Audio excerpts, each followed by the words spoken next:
¿Cómo están, queridos alumnos? Nos encontramos una vez más en el curso de Historia del Perú.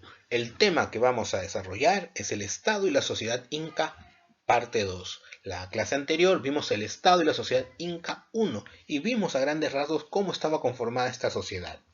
Lo que nos toca ver hoy día es una nueva forma de clasificación en la cual vamos a ver tres estratos bien diferenciados y bien definidos. Nos referimos a la realeza, que es el entorno cercano del Inca, ¿no? Lo que comúnmente se llama la panaca, que es la familia directa del Inca. El segundo estrato es la nobleza, donde tenemos la curacal y la advenediza. En el caso de la primera, son los curacas de los pueblos conquistados que lograron ser parte de este grupo social. En el caso de la advenediza, aquellos que hicieron algo sobresaliente a favor del imperio y se les permitió llegar a esto. Y por último, el último estrato, que es el de mayor amplitud, que es el pueblo, que también tenía su división. Bien, nos preparamos a retroceder en el tiempo y viajar a una de las etapas más gloriosas del Perú, que es el Incario. Recordemos lo ya aprendido. Para eso, veamos las características de la sociedad inca. La sociedad del Tahuantinsuyo, o sociedad inca, fue jerárquica y rígida. ¿Qué entendemos por jerárquica? Tiene una jerarquía, es decir, grupos selectos bien definidos, que van desde la realeza hasta el pueblo, ¿sí? Y que estos grupos no podían mezclarse entre sí. ¿Cómo podemos entender esto? ¿Dónde lo podemos apreciar con gran magnitud? Recordemos o leamos lo que fue el drama del Ollantay. Este drama nos habla de un general inca que se enamora de la hija del inca Pachacútec y que se enfrenta al inca Pachacútec pidiéndole dejarse casar con su hija. El rechazo de Pachacútec conlleva a una guerra, a un enfrentamiento bélico entre dos grupos bien definidos, aquellos que seguían al Apu Ollantay y al ejército del Tahuantinsuyo. Podemos ver que aquí las clases sociales están definidas, tanto así que el mismo Inca tenía que casarse con un miembro o una mujer de su panaca, que básicamente era su propia hermana. No podemos sorprendernos con esto. Hay que entender que es una cultura ancestral y que ellos consideran que la pureza de sangre es primordial. Una hipótesis que surge es que quizás dentro de esta sociedad no existía el término primo, tío, y solamente se trataban de hermanos. Quizás puede ocurrir que alguna de las esposas del Inca, o sea, la Colla, no haya sido su propia hermana de sangre, sino algún familiar directo. Es una posibilidad, ¿no? Será cuestión de que ahondemos después en otro tema sobre esta característica principal. Estuvo compuesta, dice, por tres clases sociales. Ya lo vimos, realeza, nobleza y pueblo, y que éstas no podían mezclarse. Desde ahí viene su rigidez. Las diferencias eran notorias, ¿no? ¿Por qué? Porque el pueblo, a pesar de ser la masa trabajadora, era dominada ya sea por la realeza o la nobleza. La nobleza, a su vez, que era un grupo también considerable, pero no a la amplitud del pueblo, era dominada por la realeza. Y bueno, la realeza también tenía una jerarquía porque el que estaba en la cúspide, en la parte superior de este estrato social, era el Inca. Y sobre el Inca, lo único que quedaba era la divinidad, que era el dios Sol. Entonces, acá vemos que los estratos sociales estaban sumamente diferenciados y que no se mezclaban entre sí.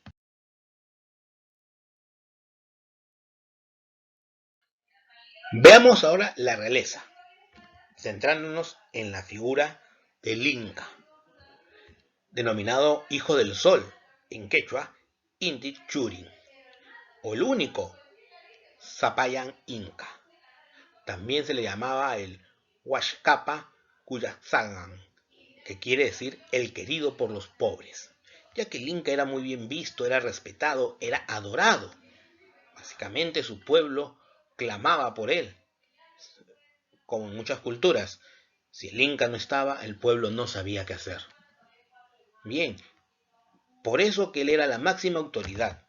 Vivía con lujo, de acuerdo a sus creencias, ya que al ser hijo directo del sol, se merecía culto acá en la tierra. Él era el que dirigía la panaca real, es decir, era el patriarca de su familia. ¿Qué pasaba si era muy joven? Igual, la tradición mandaba de que él sea el jefe del grupo familiar. Todos los descendientes directos del Inca pertenecían a este grupo familiar llamado panaca, ¿sí? Pero, ¿qué pasaba cuando el Inca fallecía? Simple, la panaca tenía una misión, era de embalsamar el cuerpo y mantenerlo. Tanto así que para cierta época del año se le sacaba en procesión. Y aún así, muerto, ya momificado, era digno de culto. A estas momias en quechua se les llamaba malqui. Inclusive el Inca, por su arraigo con el dios Sol, era el nexo, era el contacto entre el Inti y el pueblo. Por ejemplo, para la fiesta del Inti Raymi, hacía toda la ceremonia y era el día en que el Sol, la mayor divinidad desde el gobierno del Inca Pachacútec, hablaba al pueblo. Si vemos la imagen, vemos cómo el Inca está levantando una ofrenda al Sol en un quero de oro. Tomaba la bebida tradicional incaica, que era la chichejora, con otras hierbas que le daban los amautas y los sacerdotes, y esto lo hacía entrar en una especie de mundo surreal, ya un mundo mágico religioso, y lo conectaba con el Inca, y él transmitía las órdenes de esta divinidad al pueblo. Esto se hacía una vez al año, es decir, que todas esas órdenes duraban un año solar. Otra pieza fundamental de la realeza era la esposa del Inca. ¿Pero cuál? ¿Cómo que cuál? Simple, es que el Inca tenía una esposa legítima y tenía una serie de esposas secundarias. Centrémonos en la figura de la esposa legítima. En este caso es la Colla. ¿Sí? Era escogida dentro de la panaca. Se presume que era su hermana directa, una forma de mantener la pureza de sangre, ¿sí? Pero que tenía una función. Muchos libros de historia no hablan de esto, pero sí tenía una función dentro del gobierno del incanato, que era cogobernar con su esposo. ¿Y por qué esto? Simple, porque al momento de escoger al sucesor, o sea, al Auqui, las esposas eran las que entraban en rivalidad para que se escoja a su hijo como el futuro sucesor. ¿Por qué? Porque eso les permitía a ellas mantener el liderazgo de la panaca y a su vez les permitía seguir siendo parte del gobierno, ya de que si no eran escogidos alguno de sus hijos para ser el sucesor del Inca, pasaban a ser súbditos y estar bajo la obediencia directa del próximo gobernante, y eso querría decir estar bajo el dominio de otra panaca, ¿sí? Por ser esposa del Inca, también era considerada un personaje sagrado, ¿sí? Así como el Inca era el hijo del sol y tenía contacto directo con el padre, la Colla era hija también del sol y a su vez de la luna, ¿sí? Y por ende, al ser la figura femenina dentro de la realeza, era la reina de todas las mujeres y el modelo a seguir, tanto para las hijas del Inca como para todas las mujeres del imperio. Ya vimos la figura de la Colla, la esposa legítima del Inca, y ahora nos toca ver la figura de las esposas secundarias. Y digo las porque no fue una, fueron varias. Son las llamadas chipacoyas o piwis. Estas esposas secundarias eran hijas de curacas. Para entender bien por qué eran hijas de curacas, simple. Lo que pasa es que el Incario tuvo dos formas de extender territorios. La forma violenta, mediante enfrentamientos, que no fueron muchos en realidad. La extensión real del Tahuantinsuyo se logra mediante alianzas entre el Inca y curacas de diferentes comarcas. Representantes del Inca se reunían con el curaca, llegaban a un acuerdo, este acuerdo se le comunicaba al Inca y el Inca se reunía recién con el curaca para finiquitar el acuerdo. Ambos necesitaban una garantía. El Inca, ¿qué garantía tenía de que el curaca le iba a ser fiel? Simple, el curaca tenía que entregar la figura, la imagen, la efigie del dios al cual le rendían culto, y este era llevado al templo del sol para que también sea venerada. En el caso del Inca, ¿qué garantía le daba al curaca? Simple, la garantía que el Inca le daba al curaca era casarse con una de sus hijas, para así sellar la alianza. Esta figura de los matrimonios para mantener la paz no es propia del incanato, también se utilizó mucho en la Europa medieval. Las princesas se casaban o eran casadas por sus padres con príncipes herederos o con reyes. Un caso para mencionar nomás tenemos el de la tercera hija de los reyes católicos, Juana, que fue casada con Felipe el Hermoso, ¿no? Y Juana llegará a ser la primera reina de España, ya hablando de España como un reino. Y bueno, lamentablemente la historia nos dice de que ella perdió el reinado porque la corte noble se lo quita al catalogarla como loca, y la historia la recuerda pues hoy en día como Juana la Loca, reina de España. ¿Ya? Pero bueno, esa es una forma de ver cómo es que los matrimonios se arreglaban. Los incas también tenían una forma de arreglar matrimonios. ¿Cuál era la finalidad de que el inca tuviese estas concubinas o esposas secundarias? Simple, básicamente, aparte de mantener la paz en el reino, era la de aumentar la probabilidad de que el Inca tenga hijos varones. Podría ocurrir que el Inca con la Colla tenga pues 5 hijos, o 5 hijas, perdón, ¿no? Y no tuviese un hijo varón, pues el Inca necesitaba esa seguridad para poder dejar un sucesor, no un heredero, un sucesor. Porque no era acá que el hijo mayor del Inca, ¿no? Era el que llegaba a gobernar, no. Era el más hábil. Habían competencias en las cuales entraban los hijos legítimos del Inca, tanto con su esposa la Colla o con las chipacoyas, y estos se enfrentaban en diferentes pruebas para ver quién era el más hábil, y él pasaba a ser el hijo heredero o auqui. Ahora veamos a los hijos del Inca. Tenemos en claro que el Inca tenía a su esposa legítima la Colla y a sus esposas secundarias o chipacoyas. En todo caso, tenía hijos con la Colla, hijas e hijos con sus esposas secundarias. En el caso de los hijos que tenía con la Colla, eran los pihuichuris, ¿correcto? Que eran los hijos legítimos del matrimonio en este caso. Y después venían los isu, ¿ya? O hatsichuris, que son los hijos con las concubinas, ¿sí? Y va a depender también que los hijos, tanto de la Colla como de la Chipacoya, cada uno va a tener ciertas funciones. Estaba el Auqui, que era el hijo heredero, estaban las ñustas y las payas, ¿sí? A cada uno se le daba un rol dentro del estrato social al que pertenecían, ¿ya? Y recordar de que no podían salir de ese estrato social. Correcto, las ñustas por lo regular eran las hijas directas del Inca con la Colla, mientras que las payas eran las hijas secundarias. ¿Sí? La única diferencia era en el caso de los varones. El hijo directo de la Colla era reconocido por todos, pero el hijo varón con una chipacoya no necesariamente era reconocido por todos como hijo del Inca. Era el Inca el que tenía que reconocerlo, y esto lo hacía en un acto público, sentándolo sobre sus rodillas y haciéndole cariño.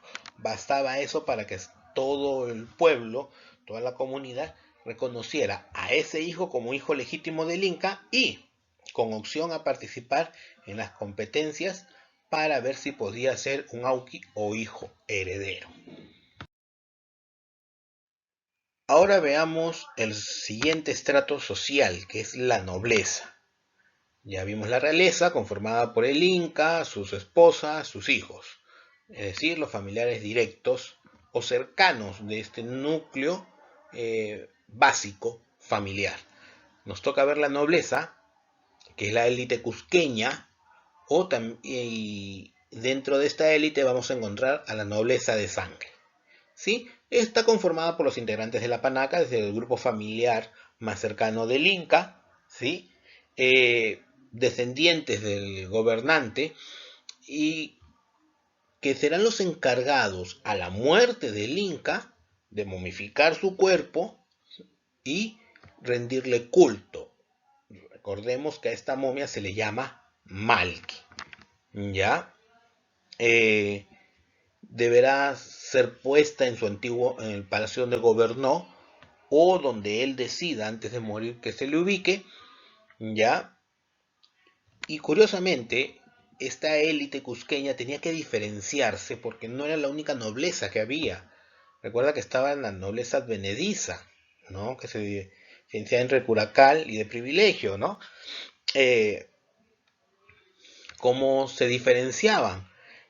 Algunos historiadores hablan de que ellos se deformaban las orejas para poderse diferenciar. Es algo que por lo regular en estos tiempos se ve jóvenes que se han puesto esos famosos extensores, ¿no?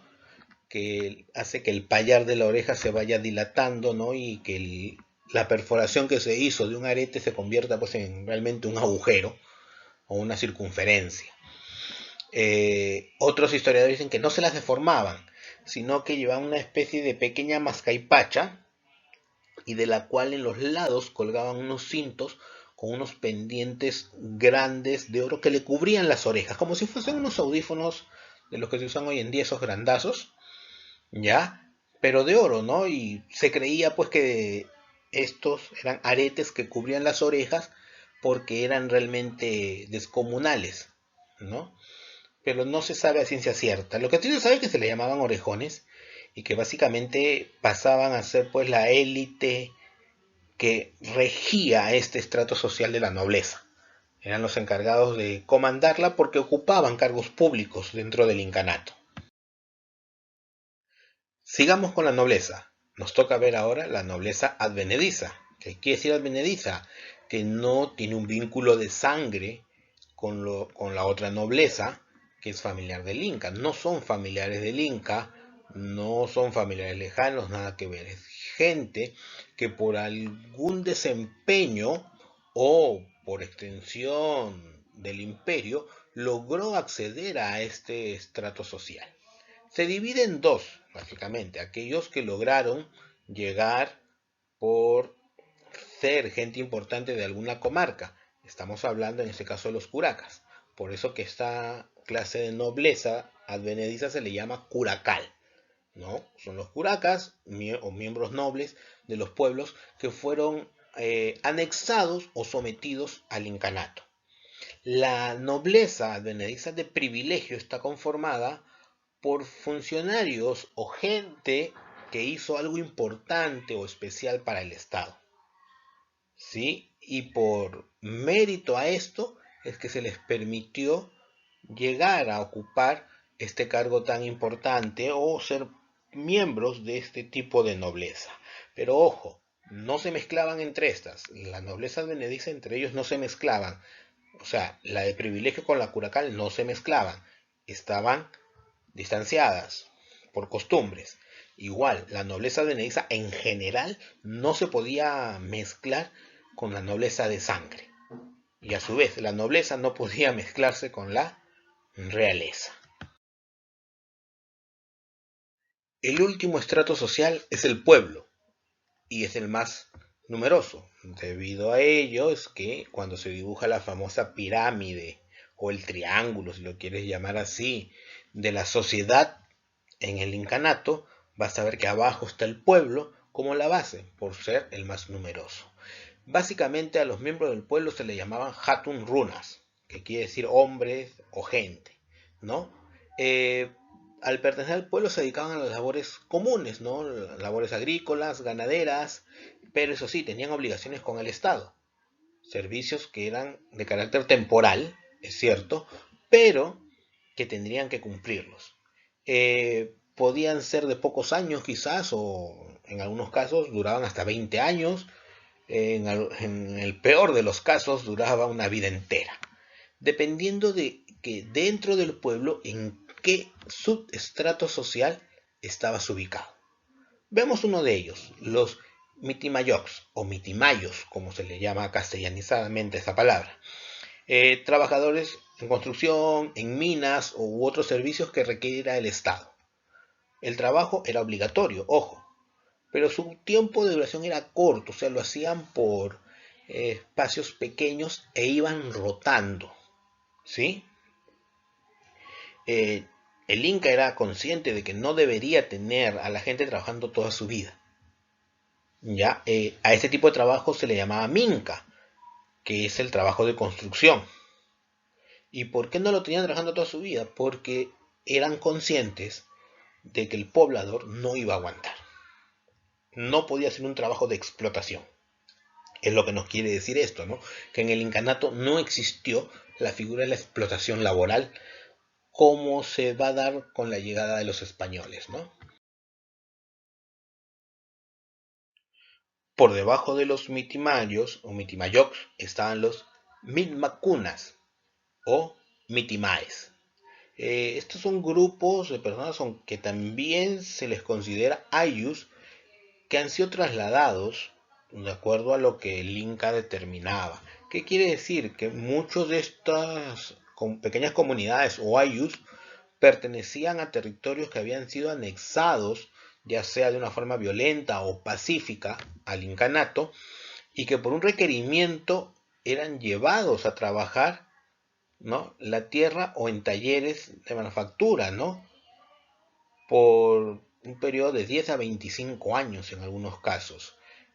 ¿A qué se dedicaban? Básicamente a hacer la ropa de la nobleza, de la realeza, la ropa del Inca, por ejemplo, ¿no? El Inca, según nos cuentan las tradiciones orales, más que nada, el Inca cambiaba de ropa todos los días y la ropa que se había puesto, ponte, el día de hoy, mañana ya no la usaba y esa ropa era eliminada, destruida, si quieres quemada, desaparecida, se deshacían de ella, ¿no? El Inca cambiaba de ropa todos los días, ¿no? Esa era la ventaja que tenía, pues, ser hijo del sol, ¿no? Con la creencia de que el sol no sale igual todos los días. Parece que desde ahí partía esa idea de cambiar de ropa y justo los mismacunas eran los encargados, un grupo de ellos eran encargados de eso. Por debajo de los mismacunas vienen los llanas o llanacunas, ¿no? Estos sí tenían un trabajo de por vida, eran hacían servicio, era la servidumbre, ¿no? Era básicamente permanente.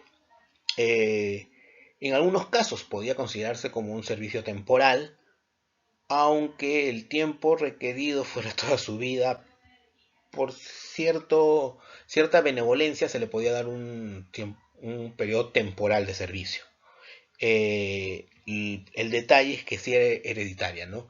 Si yo, por ejemplo, era un yanacuna, mis hijos también iban a ser yanacunas. Es decir, que si yo prestaba un servicio como servidumbre, mis hijos también harían eso, y los hijos de mis hijos, y los hijos de los hijos de mis hijos, y así sucesivamente. Por debajo, ya básicamente cerrando casi ese estrato social, mejor dicho, ya cerrándolo, están los pinas o piñas. Eran los prisioneros, por eso que eran piñas, ¿no? Prisioneros de guerra que no aceptaban que habían sido vencidos, se mantenían férreos a sus creencias, a sus ideales, y por lo tanto pasaban a formar parte de las piñacunas. Así sucede, por ejemplo, ¿no?, con grupos de pastos, carangües, cayambes, quitos, cañaris y chachas. Curiosamente, todas estas comunidades o grupos étnicos serán el respaldo que van a tener los españoles al momento de conquistar el Tahuantinsuyo, porque van a generar alianzas con ellos para derrocar al imperio inca, ya que no estaban de acuerdo con mucho de lo que ellos hacían. Como última parte del tema de hoy día, veamos la sociedad y desarrollo humano en el Incario. Tenemos 4 etapas. Las 2 primeras, nacimiento y niñez. Cuando nacía un noble se realizaban grandes fiestas, nos dice la tradición. Pero ¿qué pasaba con el pueblo? No había una ceremonia especial y solo se inscribía en el Quipucamayoc, que es una especie de registro a base de quipus. Correcto. Ojo, los quipus no solamente sirvieron para cuentas, se cree que también sirvió para guardar tradiciones. Lo que todavía algunos estudiosos modernos nos dicen sobre este arte que tenían los incas. ¿Sí? Lo que sí se sabe es que el pueblo a la edad de 2 años tenía una celebración o un rito que hasta la actualidad se mantiene, que es el Rutu Chicuy, o primer corte de pelo. ¿Sí? Los familiares se reunían, ¿no?, portando regalos para el niño, y se escogió un padrino que era el encargado de cortar este mechón. En esta misma festividad el niño ya dejaba de lactar, o en todo caso empezaba a gatear, ¿sí? La juventud. Básicamente este periodo empezará posterior, como sabemos muy bien por otros cursos, después la niñez, pero en el caso del incanato dice que durante la niñez los padres o ancianos daban consejos y enseñaban al niño las costumbres, la tradición, ¿no? Para que cuando llegara la juventud llegara con la idea ferviente y sólida de qué era el lugar donde él estaba, a dónde pertenecía básicamente, y para que prevaleciera su pasado histórico. En lo que es la madurez y la vejez, lo separamos para entenderlo mejor. La madurez es la etapa en la cual ya el varón y la mujer pueden casarse, pueden contraer matrimonio, ¿sí? O en todo caso, el varón servía en el ejército, laboraba dentro de su ayu, si es que no servía en el ejército, o bien prestaba servicios públicos, ¿no?, como mitas o minca, ¿no? Pero eso sí, en cualquiera de ellos tenía que tributar. No había hombre en el incanato que no tributara. Todos tenían que tributar. La muerte, como última etapa del proceso por esta vida, sí era un momento triste, como en toda sociedad, ¿no? Habían lloros o lamentos que son típicos en las sociedades hispanoamericanas, y también tenían la creencia en una vida posterior. Se embalsamaban los cadáveres, no solamente el del Inca, el de cualquier familiar, porque se creía en una vida posterior, ¿ya? Y las formas eran básicas, muy similares a la de los paracas, ¿no?, en cunclillas, ¿no? Y bueno, se creía también el enterramiento como una forma de poder trascender a una nueva vida. Una vez más hemos llegado al final de nuestro video, esperando que haya sido de fácil comprensión para todos ustedes. Bueno, recordarles que si tienes dudas todavía sobre el tema desarrollado, te puedes comunicar a mi número de WhatsApp que se encuentra en el blog del colegio, ¿sí? No olvides hacer tus tareas, tomarle foto y enviarlo, eso sí, al correo del blog de Historia del Perú. Nos vemos en la siguiente clase. Gracias.